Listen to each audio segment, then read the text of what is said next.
www.janasangramnews.com. चर्चा नव्हे तर पूर्णविराम.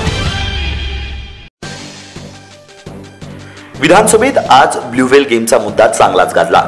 अजित पवार यांनी ब्लू व्हेल गेमच्या मुद्द्यावर प्रश्न उपस्थित केला. आपलं वजन वापरून देश पातळीवरच ब्लू व्हेल गेम हा पूर्णपणे बंद करणं आवश्यक आहे.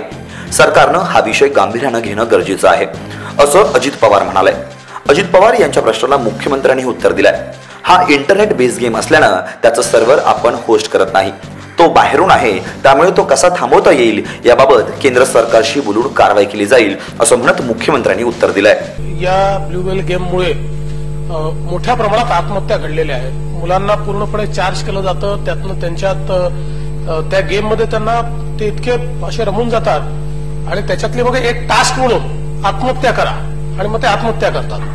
असं खूप ठिकाणी हे झालेलं आहे. त्यामुळे हा गंभीर विषय आहे. मुंबईत हे घडलेलं आहे. याची पूर्ण चौकशी देखील केली जाईल. या संदर्भातली जेवढी माहिती आहे ती माहिती देखील घेतली जाईल आणि आवश्यक त्या सर्व गोष्टी, म्हणजे आता इंटरनेट बेस्ड गेम असल्यामुळे हा याचं सर्व्हर काही आपण होस्ट करत नाही, हा सगळा बाहेरून आहे, पण तरी देखील याला कसं थांबवता येईल या संदर्भात केंद्र सरकारशी, सर्टशी वगैरे सगळ्यांशी बोलून त्या संदर्भातली कारवाई ही केली जाईल. केंद्रीय रस्ते वाहतूक मंत्री नितीन गडकरी यांनी आज महाराष्ट्रातील 25,000 कोटींच्या प्रकल्पांचा आढावा घेतलाय. महाराष्ट्रातील विविध आमदार खासदारांशी चर्चा करत गडकरींनी अनेक प्रकल्पांची घोषणा केली. यामध्ये मुंबई गोवा हायवेसाठी 18,000 कोटी, कल्याण ठाणे मुंबई जलमार्ग, औरंगाबाद जालना मार्गाला मंजुरी, तसंच ठाणे भिवंडी 8 पदरी करणार असल्याची महत्त्वाची घोषणा गडकरींनी केली आहे. मुंबई विद्यापीठाच्या निकालासंदर्भात राज्य सरकारनं दिलेल्या दुसऱ्या आश्वासनाचाही बोऱ्या वाजणार आहे. कारण विद्यापीठानं दिलेल्या नव्या डेडलाईनला म्हणजेच 5 ऑगस्टलाही निकाल लागणार असल्याची माहिती स्वतः कुलगुरूंनी दिली आहे. त्यामुळे शिक्षण मंत्री विनोद तावडेंविरोधात विरोधक एकवटले आहेत. दुसरीकडे शिवसेनेचे आमदार अनिल परब यांनी तावडेंविरोधात हक्कभंगाचा प्रस्ताव मांडलाय. तर विधानसभेत उच्च शिक्षण राज्यमंत्री रवींद्र वायकरांविरोधात काँग्रेस हक्कभंग आणण्याच्या तयारीत आहे. आज जळगावात वारंवार आंदोलनं व निवेदनं देऊनही ठेवीदारांच्या त्यांच्या हक्काच्या ठेवी वर्षानुवर्ष मिळत नसल्यानं जळगावमध्ये विविध पतसंस्थांच्या ठेवीदारांनी मुखवटा मोर्चा काढून प्रशासनाचं लक्ष वेधण्याचा प्रयत्न केलाय.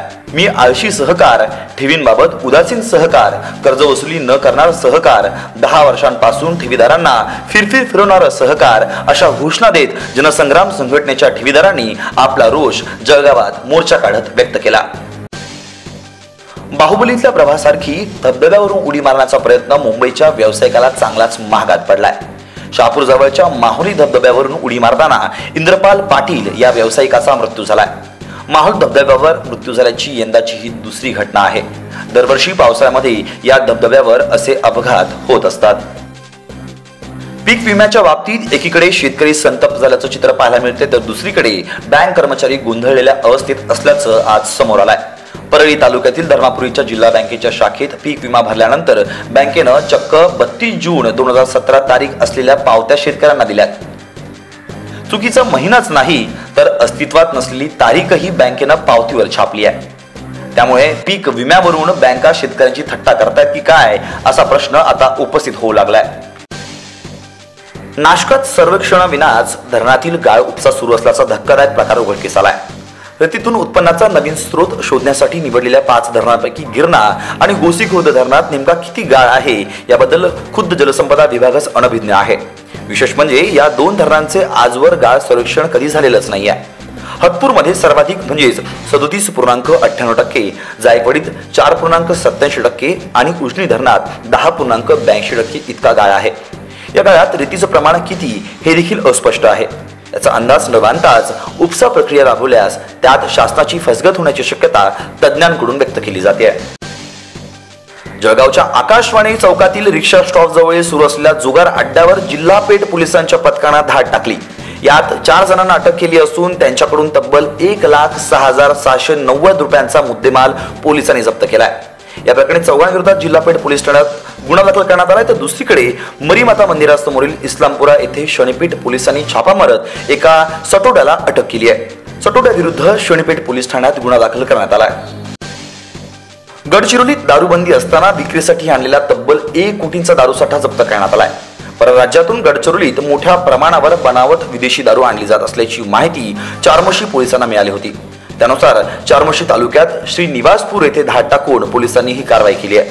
यातील 2 आरोपींना पोलिसांनी अटकही केली आहे, तर इतर 4 आरोपी फरार झालेत. दारूबंदी लागू झाल्यापासून जिल्ह्यात आतापर्यंतची ही सर्वात मोठी कारवाई मानली जाते आहे.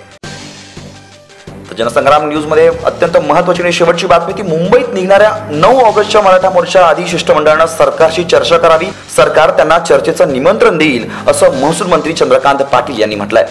मुंबईतल्या नियोजित मराठा मोर्चाच्या पार्श्वभूमीवर आज महसूल मंत्री चंद्रकांत पाटील यांनी ही माहिती दिली आहे.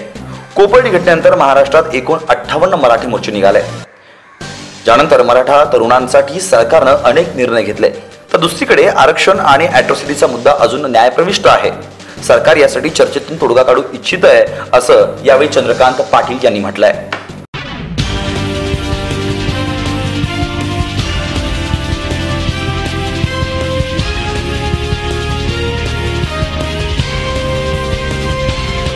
ताज्या घडामोडी जाणून घेण्यासाठी www.जनसंग्रामnews.com या वेबसाईटला भेट द्या.